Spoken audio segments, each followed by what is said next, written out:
अस्सलाम वालेकुम प्यारे बच्चों। वेलकम टू बृहन मुंबई महानगर पालिका शिक्षण विभाग MCGM ऑनलाइन वर्चुअल क्लासरूम में आप सबका इस्तकबाल है। मैं हूं आपकी मौलमा सैयद सादिया अबरार अली। चलिए शुरू करते हैं हमारा आज का सेशन। स्क्रीन पर आपको जो तस्वीर नजर आ रही है मैदान की तस्वीर है। हरी हरी घास नजर आ रही है।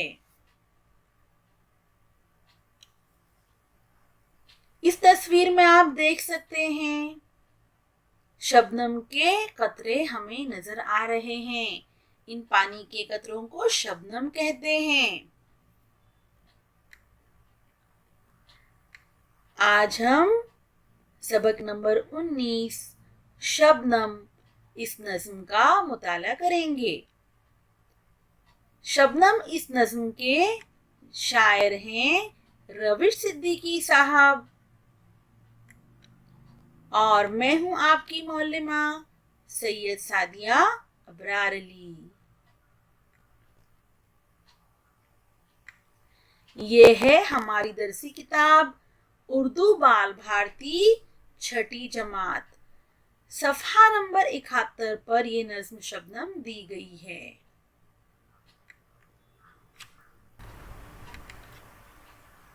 शबनम शायर हैं रविश सिद्दीकी। पहली बात, आप जमात पंजुम में अमल तबखीर और अमल तकसीफ के मुतालिक पढ़ चुके हैं। सूरज की गर्मी से समंदरों और दरियाओं का पानी बुखारात बनकर उड़ता है, ऊपर जाकर सर्द होता है और बादलों में तब्दील हो जाता है। ये बादल बारिश की शक्ल में जमीन पर आते हैं। आप जानते हैं कि सर्दी के मौसम में बुखारात तकसीफ की वजह से किन चीजों में तब्दील होते हैं? कहर हमें किस वक्त दिखाई देती है? शबनम हमें कहाँ नजर आती है? बाग में फूलों और पत्तों पर शबनम के कतरे खूबसूरत नजारा पेश करते हैं। शबनम की इस खूबसूरती को शायर ने अपनी नज्म में मुख्तलिफ चीजों की मिसाल से बयान किया है। जान पहचान, रविश सिद्दीकी 10 जुलाई 1909 ईस्वी को ज्वालापुर जिला सहारनपुर में पैदा हुए। उनका असली नाम शाहिद अजीज सिद्दीकी था। रविश सिद्दीकी की उर्दू, फारसी और अरबी की तालीम घर पर हुई।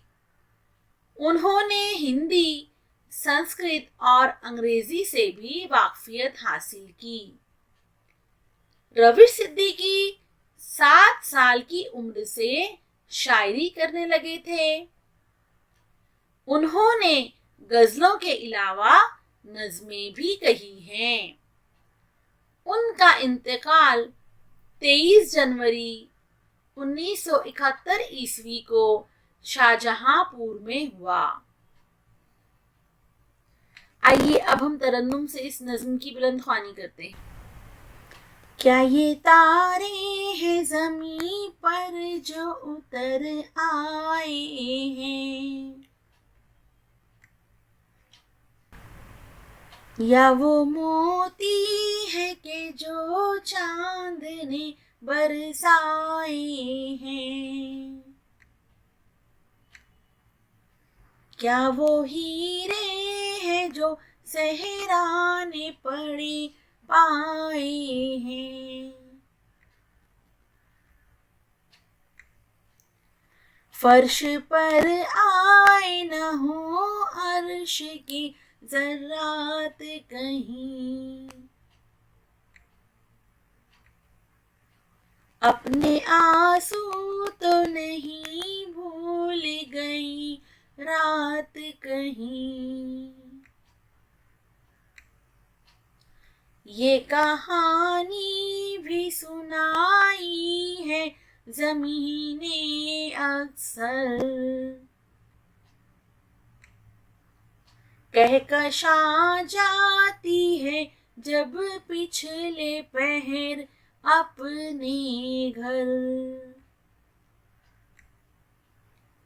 फेंकती जाती है हंसते हुए लाखों गौहर,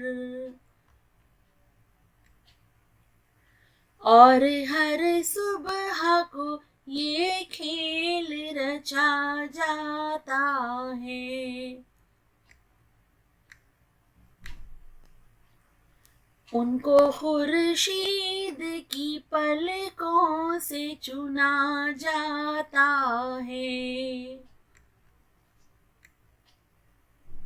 जिस तरह बाग के फूलों को चमन प्यारा है, वन में खिलती है जो कलियां उन्हें बन प्यारा है। यूं ही शबनम को भी अपना ही वतन प्यारा है। कहकशा रोज बुलाकर उसे बहकाती है, पर ये दामन में ज़मीं ही के सुकून पाती है। प्यारे बच्चों, चलिए अब हम देखते हैं नज़्म की वज़ाहत। सबसे पहले मैं आपको ये बताना चाहूंगी, शबनम जो है उसे हम ओस भी कहते हैं, उसे अंग्रेजी में ड्यू कहा जाता है। ये वो रतूबत या नमी है जो हवा में से दरख्तों पर टपकती है, और ये सर्दियों के मौसम में रात के वक्त ये अमल होता है।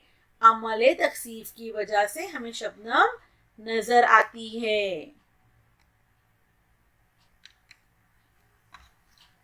क्या ये तारे हैं जमीन पर जो उतर आए हैं? शायर कहता है, शबनम के ये कतरे तारे तो नहीं जो आसमान से जमीन पर उतर आए हैं। यानी यहाँ पर शबनम को शायर ने तारे कहा है। तस्वीर में आप देख सकते हैं, शबनम के कतरे तारों की तरह झिलमिल कर रहे हैं, चमक रहे हैं।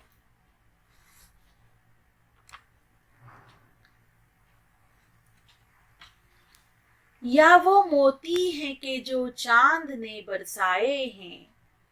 शायर कहता है कि शबनम के ये कतरे मोती तो नहीं है जिन्हें रात के वक्त चांद ने बरसाए हैं। तस्वीर में आप देख सकते हैं, शबनम के कतरे बिल्कुल बिल्कुल मोतियों की तरह नजर आ रहे हैं।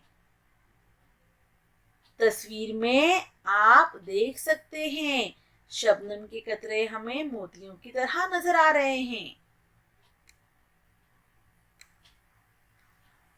क्या वो हीरे हैं जो सहरा ने पड़े पाए हैं? यहाँ पर शायर साहब कह रहे हैं, कहीं ये वो हीरे तो नहीं है जो सहरा ने पड़े पाए हैं। सहरा से क्या मुराद है बच्चों? सहरा के मानी है रेगिस्तान। यानी शायर साहब कहते हैं कि ये हीरे जो हैं रेगिस्तान में पड़े पाए हैं।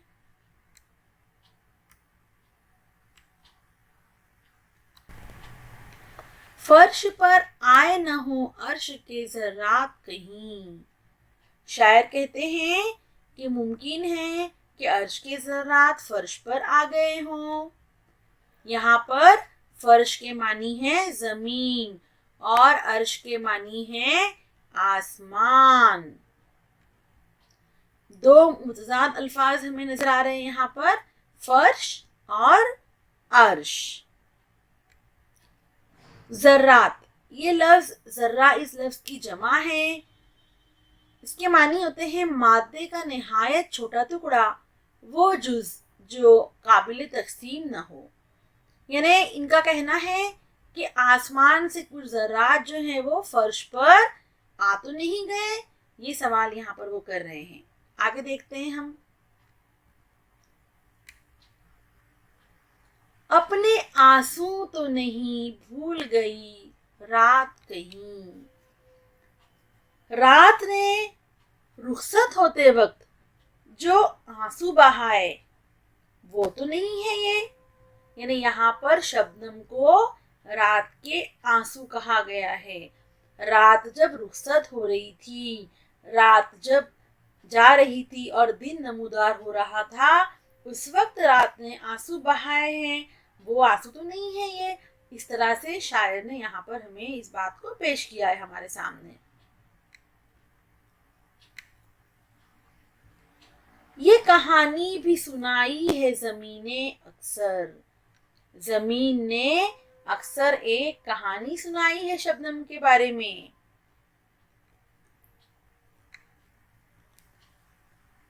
कहकशां जाती है जब पिछले पहर अपने घर। अब यहाँ पर कहकशां से मुराद है तूलानी सफेदी जो अंधेरी रात में सड़क की मानिंद आसमान पर दूर तक गई हुई नजर आती है, और असल में बहुत से छोटे छोटे सितारों की कतार है ये। तो शायर कहते हैं रात के पिछले पहर जब कहकशां अपने घर जाती है। पिछले पहर इसका मतलब होता है रात का आखिरी चौथाई हिस्सा। उसके बाद दिन नमूदार होता है, सूरज नमूदार होता है।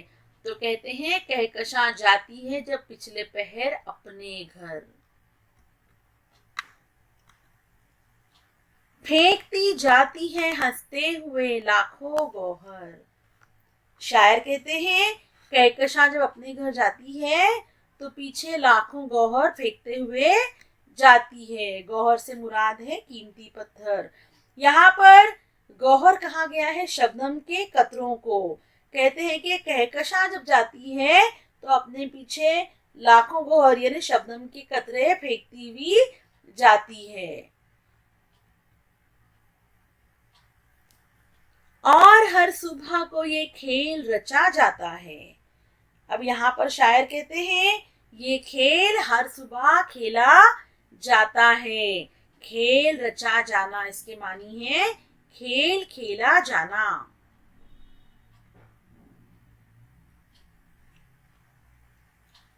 इनको खुर्शीद की पलकों से चुना जाता है।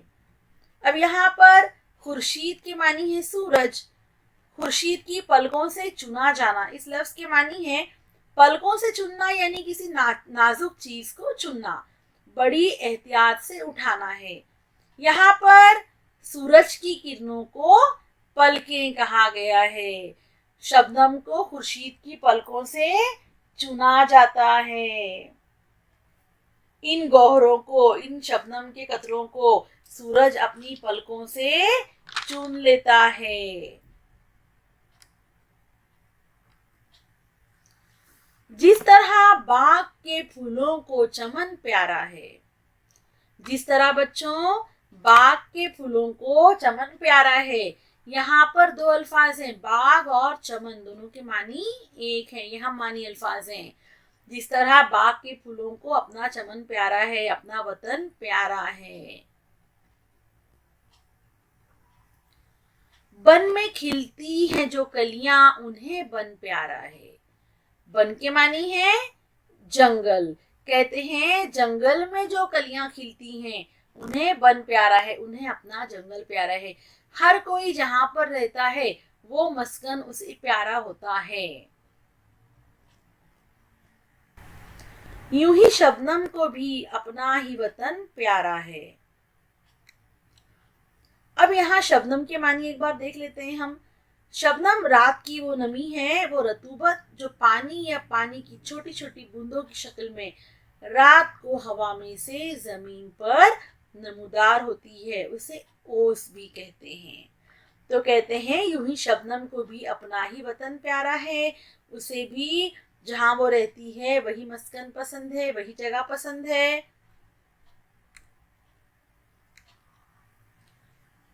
कहकशा रोज बुलाकर उसे बहकाती है।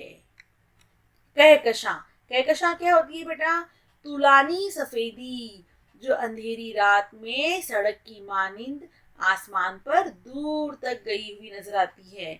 असल में ये बहुत से छोटे छोटे सितारों की कतार है। इसे अंग्रेजी में मिल्की वे कहते हैं।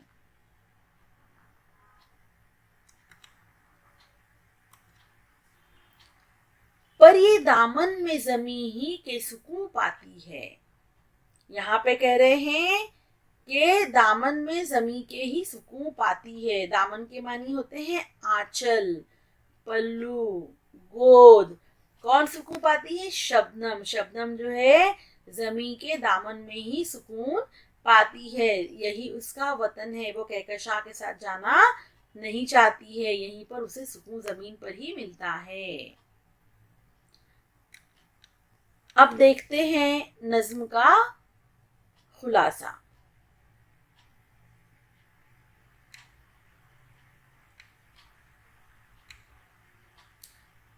सर्दियों की सुबह फूलों और पत्तों पर शबनम के कतरे खुशनुमा दिखाई देते हैं। इन कतरों पर जब सूरज की किरणें पड़ती हैं तो इनका हुस्न दोबाला हो जाता है। इन कतरों को शायर ने तारे, मोती और हीरे कहा है। शबनम पानी के इन बुखारात से बनती है जो हवा में पाए जाते हैं। सर्दी से ये बुखारात कतरों में तब्दील हो जाते हैं। शायर महसूस करता है कि ये कतरे शबनम के नहीं बल्कि जमीन पर तारे उतर आए हैं या चांद ने मोती बरसाए हैं।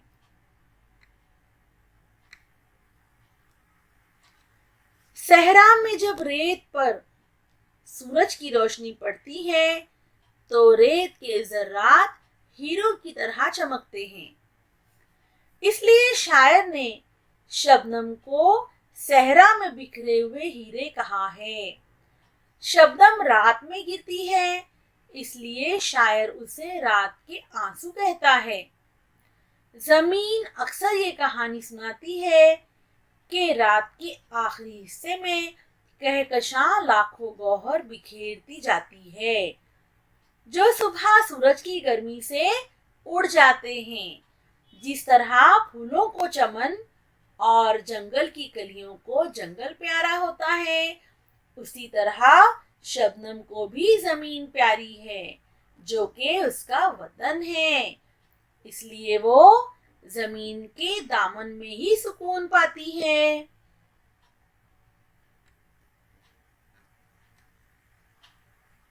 अब देखते हैं चंद सवालात। एक जुमले में आपको इनके जवाबात लिखना है। शायर का असली नाम क्या था? शायर जिन ज़बानों से वाकिफ थे उनके नाम लिखिए। शायर शबनम को क्या कह रहा है? शबनम को रात के आंसू क्यों कहा गया है? जमीन ने शबनम के बारे में क्या कहानी सुनाई? कहकशां के लाखों गौहर फेंकने से क्या मुराद है? शबनम के अलावा और किसको अपना वतन प्यारा है? शबनम को सुकून कहाँ मिलता है? प्यारे बच्चों, बहुत आसान सवालात हैं। अभी जो हमने समझा खुलासे में आपको इनके जवाब मिल जाएंगे, नज्म की वजाहत में मिल जाएंगे। आपको इनके जवाब अपनी कॉपी में तहरीर करना है।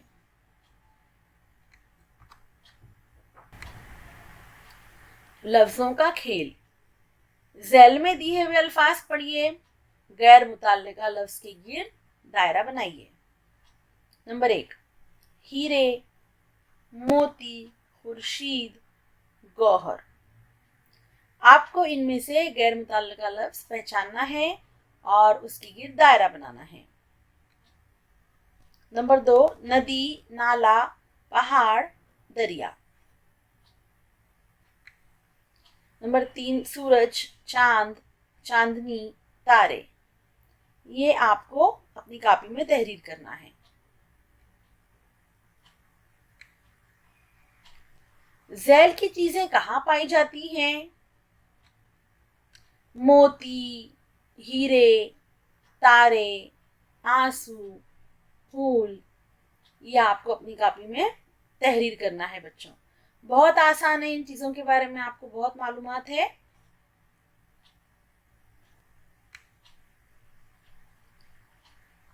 और एक घर काम में आपके लिए दिया जा रहा है यहाँ पर। झैल में दिए हुए बयानात से मिलते जुलते मफहूम वाले मिसरे लिखिए। देखिए यहाँ बाजू में नज़्म दी गई है आपको सवालात के सामने। पहला है, रात कहीं अपने आंसू तो नहीं भूल गई। अब आपको नज़्म का मुताला करना है, यहाँ पे ढूंढना है कि ये जो बयान लिखा हुआ है कौन सा मिसरा जो इसके मानी ये हैं, मिलते जुलते मफहूम है, मिलते जुलते मानी है, उनके आपको तलाश करना है। यहाँ पर हर सुबह सूरज निकलने पर शबनम गायब हो जाती है। मिलते जुलते मफहूम वाला मिसरा ढूंढना है आपको। कहकशां शबनम को बहकाती है। इसके लिए भी आपको मिसरा तलाश करना है और इस काम को अपनी कॉपी में तहरीर करना है।